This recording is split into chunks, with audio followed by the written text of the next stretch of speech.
Hi అండి, అందరికీ నమస్తే. ఇక ఈరోజు ఏప్రిల్ 1వ తేదీ 2026 ఏప్రిల్ నెల స్టార్ట్ అయింది. మళ్ళీ మార్కెట్కి స్టాక్ రాక కొంచెం పెరిగింది. నిన్న పెరిగింది, ఈరోజు పెరిగింది మదనపల్లి టమాటా మార్కెట్లో. ఇక సూపర్ టాప్ ధరలు చూసుకున్నట్టయితే 130 రూపాయల వరకు జరిగినాయి. 130, 135 రూపాయల వరకు ఇప్పటి వరకు సూపర్ టాప్ అయితే జరిగింది. ఫస్ట్ క్వాలిటీ రకాలంతా 100, 110 రూపాయలు, సెకండ్ క్వాలిటీ 60, 70, ఇంకా థర్డ్ క్వాలిటీ చూసుకున్నట్టయితే 30, 40 గోళీలు, ఇవన్నీ 30, 40. ఇక సూపర్ టాప్ ఇప్పటి వరకు 130. మళ్ళీ ధరలు ఏమైనా పెరిగితే ఇంక 2-3 మార్కెట్లో యాక్షన్ జరగాల్సి ఉంది. ధరలు ఏమైనా పెరిగితే మళ్ళీ అయితే అప్డేట్ ఇస్తాను. ఇప్పటి వరకు అయితే 130 రూపాయలు సూపర్ టాప్.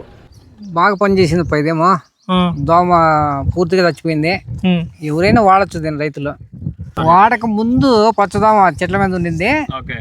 వాడిన తర్వాత వచ్చి ముందు కొట్టిన ఒక రోజులో సవలా, రెండో రోజులో మొత్తం క్లియర్ అయిపోయింది. ఒక డ్రమ్ముకి వచ్చేసి ఒక బాటిల్ యూస్ చేస్తున్నారా? ఒక డ్రమ్ముకు ఒక బాటిల్. 200 లీటర్ల లేదా 150 లీటర్? 150 లీటర్కి వేసిన నేను. 150 లీటర్లకు వచ్చేసి ఒక బాటిల్ యూస్ చేసిన. రిజల్ట్ అయితే చాలా బాగుంది. చాలా బాగుంది. అంటే దోమ గానీ మొత్తం అంతా మీకు క్లియర్ అయితే క్లియర్ అయిపోయింది. అది అయితే ఉంది మొత్తంగా క్లియర్ అయిపోయింది. దోమ మాత్రం ఏం లేదు, కంప్లీట్ గా రిజల్ట్ పరంగా మీరు హ్యాపీనేనా? హ్యాపీనే. 10 మందికి చెప్పొచ్చా? చెప్పొచ్చు, బంగారుగా చెప్పొచ్చు. ఓకే.